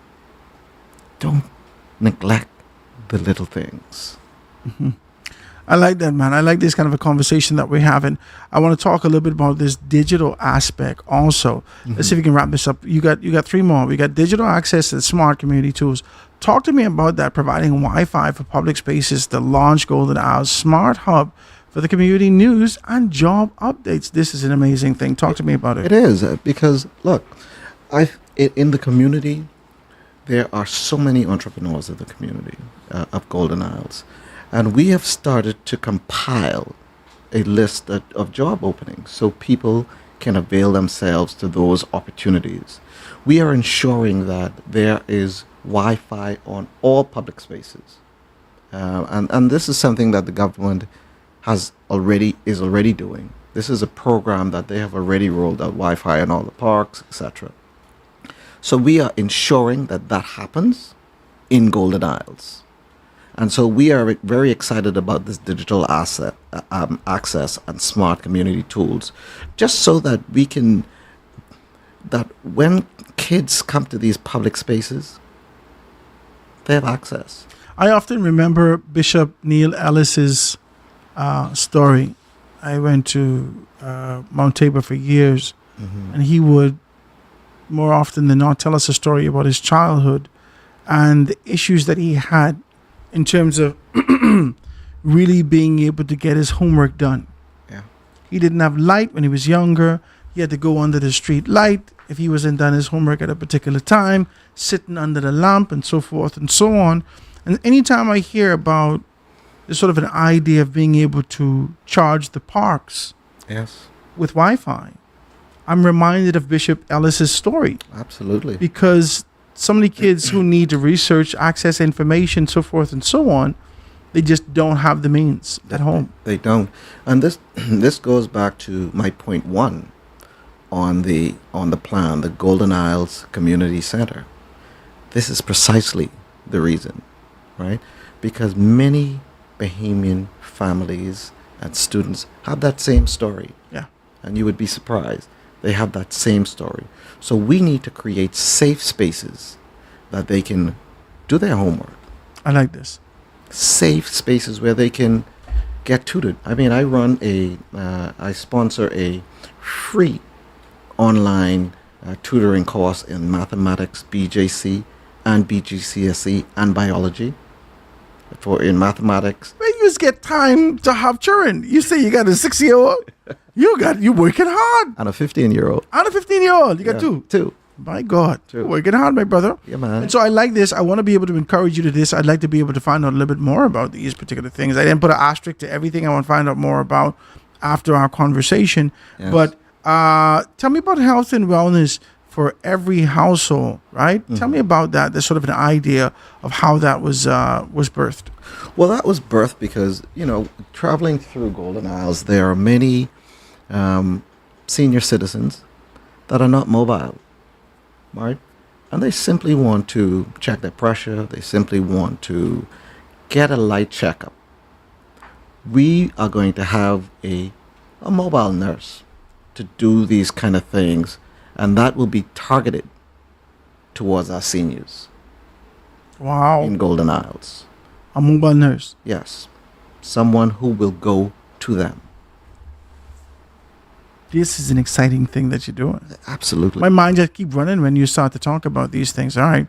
Tell me about education and training and scholarships. I know that we only get a couple more minutes before we get out of here. Well, tell me that. I'll tell you quickly about it. So when I went to university, the only scholarship that my mind was on was a scholarship that the university itself may have been offering. You remember the City Market Scholarship? I remember that. It was $1,500. And then the Life at Key Scholarship. Those are the only things that I had in mind. But the reality is there are so many scholarship opportunities out there. But I think we need to just put all of that in one space so people can understand that this is the laundry list. And listen, we are there as government. You are there to facilitate. That is your role. That is your job, to ensure that citizens can do things better. They have the access. And so your job is to facilitate. And that is what we're doing here. We're going to ensure, we're going to facilitate, and we're going to make all of these things happen. And that even brings me to the help desk and the rapid response thing. We have one constituency office, and that's on Bacardi Road, the corner of Bacardi Road. But this community is fairly big. And so I'm looking into having a mobile constituency office where I'm going to go to people. I'm going to go to their communities and their subdivisions. And I'm going to that's where my office is going to be. I'm impressed with this, by the way. I'm coming to the people. I'm impressed with this. But that's what representation is about. That representation and leadership isn't about just representing a certain segment of the community. That's not leadership. Leadership is about representing everyone. That is leadership. That is what Golden Isles wants. That is what they expect, right? And so when my opponents say that he lived in the community and that's his platform, I mean, is that how low the bar is? Now, if I can be honest with you, the bar been low for about 25 years. Not in a bad way, right? And it keep getting lower. Well, you know what? That's precisely why I'm running. To raise the bar. That's why you see these things here. I'm raising the bar. I'm raising the stakes. But it cannot be that because I live here, I'm entitled to represent you. People expect much more than that. That is not what leadership is about. I do not want the kids growing up in this country to think that is leadership. Wow. And representation. Ladies and gentlemen, we're here. We're speaking with Darren Pickstock, and he has a plethora of things. I then highlight everything on my paper, right? There's a 10-point plan. Was a website they can be able to go and check it out right now. Yeah, if you look just on the front of the 10-point plan, Golden Isles. That's our email account. Oh, that's email. Yeah, but you can go on our Facebook page, Golden Isles Community Center, Golden Isles Constituency Center. It's all over. You can go on the PLP website. You can go on Instagram, Facebook, and you will see this 10-point plan on all of those platforms. This has been every member of Golden Isles or every resident has this in their email. So every phone number we have, they have this. You collect 8,000 phone numbers already? Not all, but everyone we have, they have received this. Okay. Not the 8,000. Guys, you can be able to give him a call at 603-0607. 603-0607. Give him a call at 603-1757. 603-1757. If you're one of those persons, you want to be able to send him an email, you can do so. goldenisles242@gmail.com. goldenisles242@gmail.com or 242-824-7425. That's right. Pick heat. And that's what they say, would you? Pick stock. That's what they pick stock. Listen. They tell me they ain't trying Brian's. No, they ain't trying, Brian. Pick stock. Listen. But civility. Civility out. With the greatest degree of civility, praise God. There is a call, and I'm calling for civility. There is a call for civility. I hope you answer. Right? Not AI generated messages and messaging at rallies. There is a call for civility, decency. That's what people want. Maturity in politics. That is what people want. And so you could expect the FNM to get very dirty. Yep. You can expect them to get very dirty in these few hours. You won't be following that. No. My stakes are high. When they go low, praise God. But you can expect them to get very dirty. You could expect their campaign to be generating so much nastiness and falsehood. But I'm calling for civility because the people of Golden Isles expect decency. They expect maturity. That's what they expect. They don't expect, us to be in the mud. There are too much issues to deal with. There are real concerns that the constituents of Golden Isles have. Let's focus on what your plan is. That's what the focus should be on. Or lack thereof, you might not have one. Or lack thereof, I beg your pardon. Praise God. That's what it's about. Big Stock, I want to thank you, man. I want to thank you for being able to stop by. I want you to know that you're always welcome to this particular space with us and to talk about these particular things. Ladies and gentlemen, I want you to be able to, like I said, we're going to officially be opening our own studio. We're working hard on that. And we'd like to be able to invite you to that space. Yes. We want to continue to do this. I think you have something to offer. And I think all the candidates, if I must be absolutely honest with you, anyone who stands up to be able to render themselves, their family, their life, their name and everything on the line to the type of behaving people that we know exists, yep, that you must have some conviction in you to kind of propel. Yes. But sometimes our aspirations, the idea of what we desire, runs ahead of us, and we're willing to do whatever it takes. Sometimes that's going low to get there. I want to commend you and anyone else who decides to be able to maintain that bar of excellence and be able to show the constituents, whether that is in Golden Isles or any other 39 constituencies in the country, 38 constituencies in the country, of what needs to be done and how it's done. I want to congratulate you, my brother. Thank you very much, Howard. And just in closing, because I know we have to go,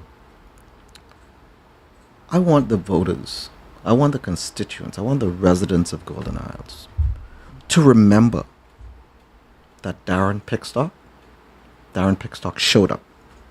Darren Pickstock listened to them. And he worked, because I'm a doer.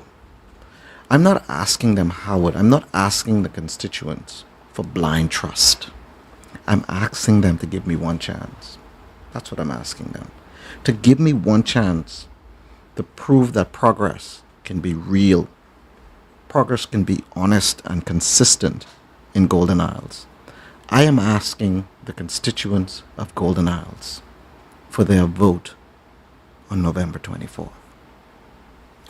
Ladies and gentlemen, that's the show today. Vote Darren Pickstock. Come November, that's what he says. Vote Darren Pickstock on November 24th. And that's on Monday. 8 a.m. Polling Division 1, 2, 5, 9A, and 9B is going to be at Adelaide Primary. And all the other polling divisions will be at Anatole Rogers. We're hoping, fingers crossed, we're hoping to be out there and go live.